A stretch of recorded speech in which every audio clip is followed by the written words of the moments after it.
Escribí hace un momento una reflexión acerca de cómo Marcos Witt y Dante Gebel, entre otros, fueron utilizados por el movimiento neopuritano para crear un frente común, agrupar bajo una ideología a una determinada cantidad de creyentes y consolidar su liderazgo o su dominio dentro de un sector del evangelicalismo. Estoy hablando de Latinoamérica particularmente, y como les decía en esa nota, al crear un enemigo común, eso hizo más fácil que el neopuritanismo, el nuevo calvinismo se fortaleciera. Ustedes saben, divide y vencerás, un principio básico de la guerra. Y entonces estos son los buenos, estos son los malos. Los malos son Marcos Witt, Dante Gebel, entre ellos también se hablaba de Cash Luna, se hablaba de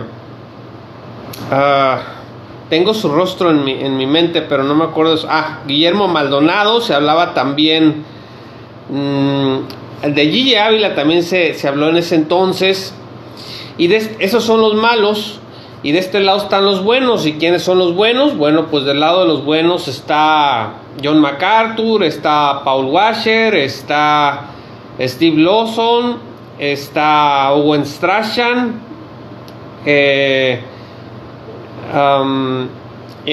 y del lado de Latinoamérica, Sugel Michelén, Miguel Núñez. Y bueno, esos eran los dos equipos.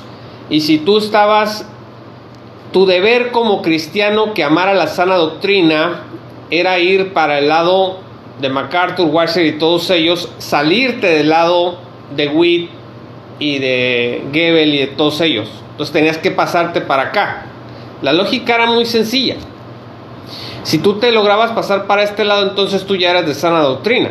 O sea, el concepto de sana doctrina fue secuestrado por el movimiento neopuritano. O sea, sana doctrina en realidad se convirtió en sinónimo de doctrina calvinista. Sí, ¿cómo sabes? Se empezaba a preguntar, por ejemplo, en esa página del Troll Reformado, que de pronto dejó de crecer, creció mucho en unos años. Y tengo tiempo viendo que no pasa de los 80, 90 mil. Puedo estar equivocado, pero eso es lo último que vi. Bueno, ahí a cada rato decía, una iglesia de sana doctrina en tal ciudad de Colombia. ¿Alguien sabe de una iglesia de sana doctrina en la ciudad de fulano de tal, en este país? Por favor, informen. ¿A qué se referían cuando preguntaban por una iglesia de sana doctrina? Cuando preguntaban por una iglesia de sana doctrina, se referían a una iglesia del nuevo calvinismo. Y cuando la gente decía, es que no encuentro iglesias de sana doctrina en mi ciudad, se refería a que todas las iglesias que esa persona conocía de su ciudad eran de corte pentecostal o neopentecostal. Esa era básicamente la lógica. Los calvinistas, nuevos calvinistas, son la sana doctrina, y los pentecostales o no calvinistas no son de sana doctrina, son la cuna de los lobos rapaces, son los que tuercen las escrituras, y todos los pasajes que en la Biblia nos enseñan a nosotros de la falsa doctrina está de este lado, de Marcos Witt, de Gebel y de todos ellos. Esto fue sumamente eficaz, amigos, muy muy eficaz. No se imaginan el éxito que esto tuvo. Realmente fue una campaña exitosa. Yo participé de esa campaña sin saberlo, a favor del movimiento del nuevo calvinismo. Había que machacar y atacar al otro lado. Y en realidad lo que estaba pasando es que estábamos manipulando la información, alterando hechos de la realidad para presentar un caso a favor de nuestros líderes. Y de pronto se vino eso con mucho éxito, decía en la nota, unos 7 años, 8 años atrás. ¿Y qué pasó después? Pues que se cayó el movimiento de sana doctrina. Se vinieron los escándalos en Grace Community Church, se vinieron los escándalos en ministerios de apologética como el de Zacarías. la Convención Bautista del Sur, que tenía una tendencia de liderazgo al nuevo calvinismo muy fuerte, pues se viene la investigación que revela cientos y cientos de abusos de diversa naturaleza. Ustedes saben a qué me refiero. Se viene también el fenómeno de Trump, Donald Trump, y los pastores de sana doctrina se le encaraman a Donald Trump, lo presentan como el nuevo Ciro algunos, otros condicionan el voto a favor de Trump, y los republicanos lo condicionan la fe cristiana a eso. MacArthur decía que los verdaderos cristianos eran los que votarían por Donald Trump. Esto se extiende a Latinoamérica, en donde había elecciones y había un candidato que se posicionaba como derecha. Los pastores y líderes cristianos influenciados por este movimiento de sana doctrina le decían a la gente: si no votas por este candidato de derecha, tú no eres un cristiano de verdad. Entonces este fenómeno trumpista también sacó un montón de cobre que había en los líderes y los ídolos que teníamos del movimiento de sana doctrina, y entonces el piso se empezó a resquebrajar, se empezaron a caer, se vino la pandemia. La pandemia es otro fenómeno muy importante. Cuando llega la pandemia hay un cortocircuito en la espiritualidad de muchos cristianos, porque miren, la vida cristiana, la vida espiritual no se puede sostener de propaganda. Tú no vas a poder sostener de propaganda tu vida cristiana. No vas a poder sostenerla sobre un ídolo, ¿no? La vida cristiana se sostiene cuando el centro es Cristo. Cristo es el que le da vida al creyente y lo mantiene a través de las pruebas. Entonces, cuando se viene la pandemia, se viene mucha confusión, mucha sensación de soledad, despegan explotan las enfermedades mentales, la depresión se va a niveles altísimos en todo el mundo, la ansiedad se va a niveles altísimos. Entonces toda nuestra apología basura que hacíamos a favor de nuestros ídolos no sirve de nada, ¿no? Ahora no me servía a mí de nada estar de este lado pegándole a los de este lado. De nada me servía estar seguro que Dante Gebel y Marcos Wider eran unos perdidos, unos apóstatas, y que MacArthur y Washer eran los meros de la película. Entonces la pandemia puso contra la pared a muchos cristianos que empezaron a regresar a la Escritura, que es el corazón de nuestra espiritualidad, a buscar consuelo en la Escritura. ¿Qué me dice la palabra de Dios sobre esto que yo estoy pasando? Y eso indirectamente en muchos casos hizo que la mirada se quitara del ídolo y se volviera a Dios otra vez, porque en medio de la muerte, de la enfermedad y del caos, los cristianos, pues, o una de dos: o te radicalizas en tu rollo idólatra, o reculas y abres las Escrituras y dices: no, yo voy a buscar a Dios y voy a ver qué es lo que Dios tiene que decirme en este momento difícil que estoy pasando, que he perdido a familiares por las cuestiones de pandemia y todo eso. Bueno, después que pasa todo esto, el movimiento del nuevo calvinismo se debilita profundamente. En Estados Unidos, si usted sabe inglés, no me dejará mentir, las redes sociales en los Estados Unidos, la crítica al movimiento del nuevo calvinismo es brutal. Olvídese, allá salieron obras tremendas. Chris Dumes, por ejemplo, sacó una obra que se llama Jesús y John Wayne, que fue brutal, fue un golpe, pero brutal, a la estructura del machismo, del fanatismo político, religioso de este movimiento.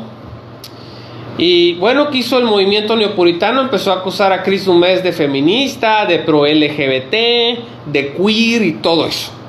Pero el documento, la obra de Chris Dumes, cualquiera de ustedes la puede revisar, no está traducida al español hasta ahora, Jesús y John Wayne. No, hombre, fue una cosa de impacto grande también.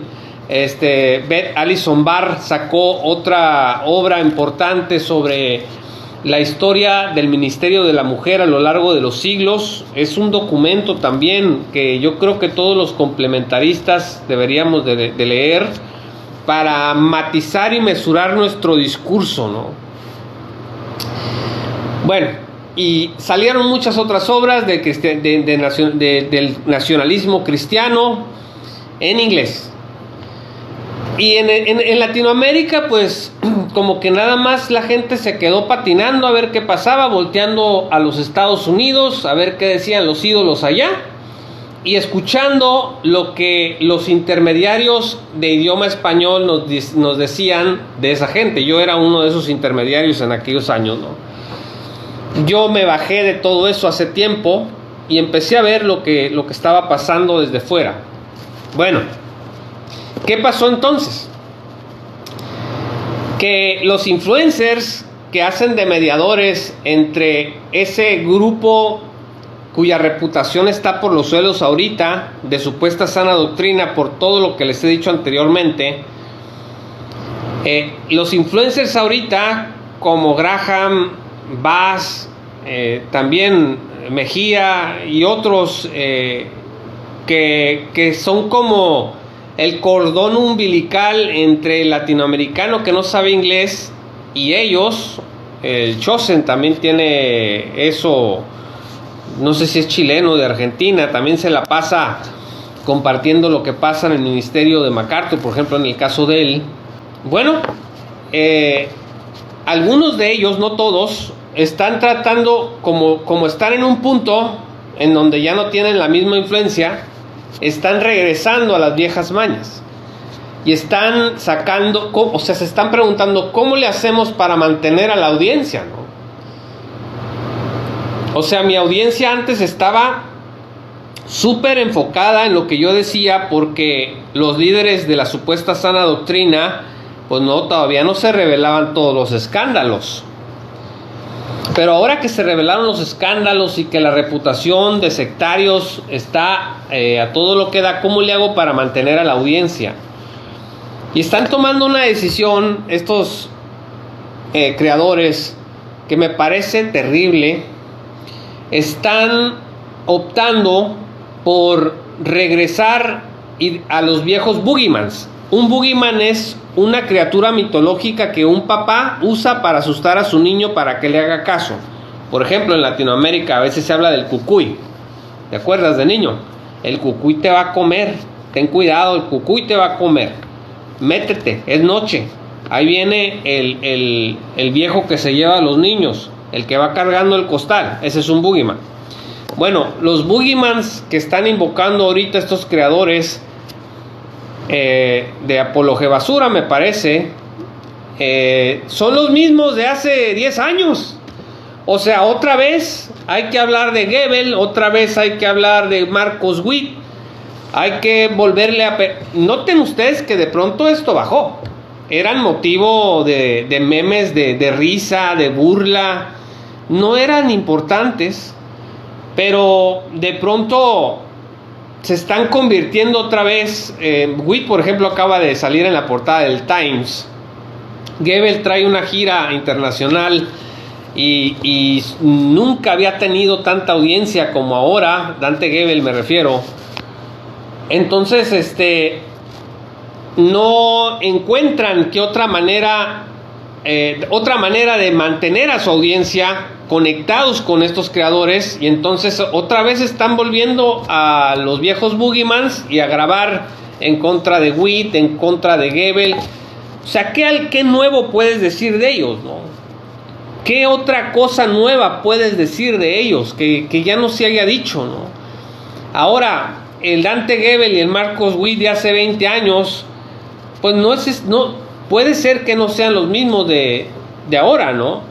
Pero eso no importa. Se están invocando los mismos argumentos de las cosas que se dijeron hace 20 años, por ejemplo, hace 15 años, hace 10 años.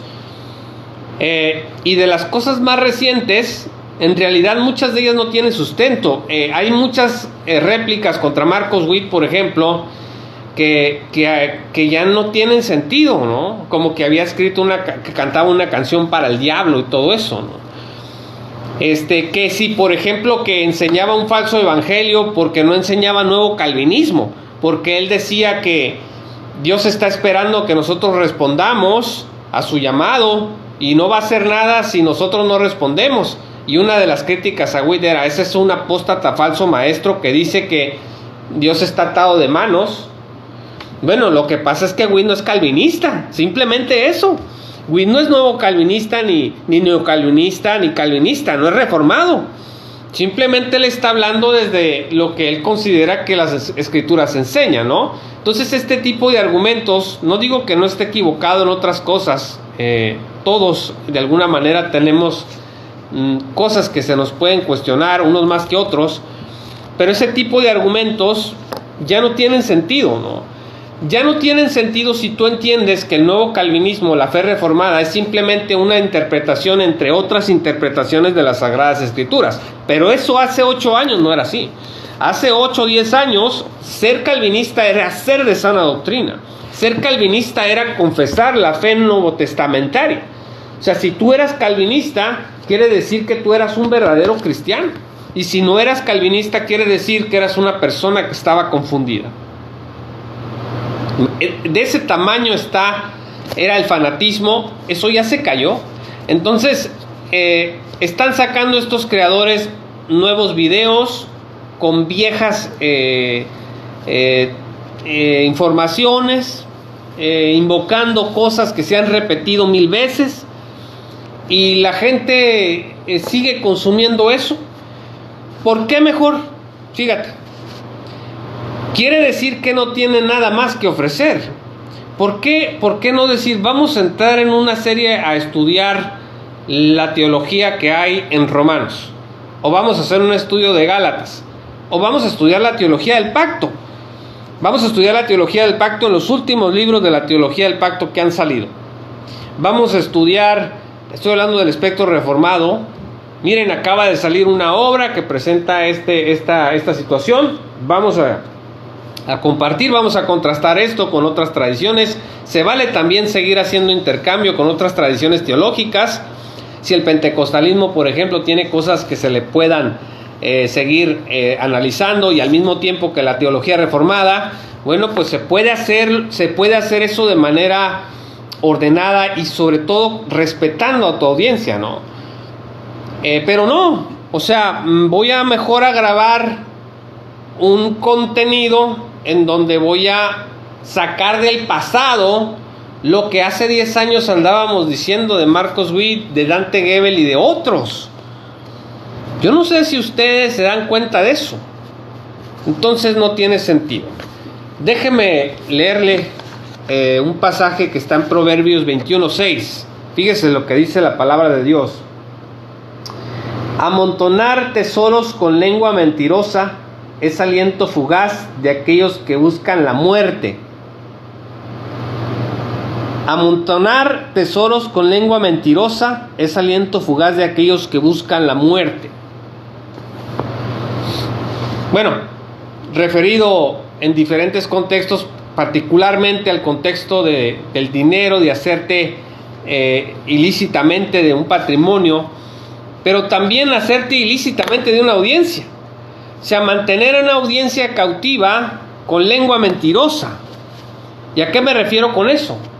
Muchos de los argumentos que supuestamente colocan en el terreno de la apostasía a Witt, a Gebel y a todos ellos, ni siquiera son argumentos. Miren, yo no he querido escribir sobre eso porque no es mi interés defender a Marcos Witt. He pensado en hacerlo para mostrarle a la audiencia el cuidado que deben de tener al escuchar un argumento. Pero si yo hago algo así, pues va a parecer exactamente lo que muchos quieren que parezca, ¿no? Que estoy defendiendo a Gebel o a Marcos Witt. Por eso no he querido escribir por dónde están los agujeros de todos esos supuestos argumentos, ¿no? algunos tienen razón, pero la mayoría de ellos son construcciones futiles, sin sentido. Entonces, hacerte de una audiencia con lengua mentirosa, con lengua chismosa, no es buen negocio. No es buen negocio, no lo hagas. No vas a pasar la prueba del tiempo. Miren, ¿de qué se alimentan los programas de chismes de la televisión? Pues de lo que hacen los artistas. Que si ya se enojó la hija de José José con su mamá, bueno, porque eso acabo de escuchar hace rato que le estaba yo cambiando al televisor. Y Pati Chapoy en México, por ejemplo, tiene un programa muy exitoso, o tenía, no sé si todavía lo tenga, en donde el chisme es lo que te mantiene ahí. ¿Qué están haciendo los artistas? ¿Cómo van sus divorcios? Que si ya se casaron, que si salió del closet. Entonces ellos tienen que estar busque y busque en la vida de los demás, ¿no? Nosotros tenemos los libros de la palabra de Dios que no nos alcanzan 1000 vidas para sacarles el tesoro que hay aquí. Y seguimos concentrados en un aspecto amañado, en una tendencia, en un enfoque grosero, vulgar, y tenemos a la audiencia diciéndole que eso es la sana doctrina.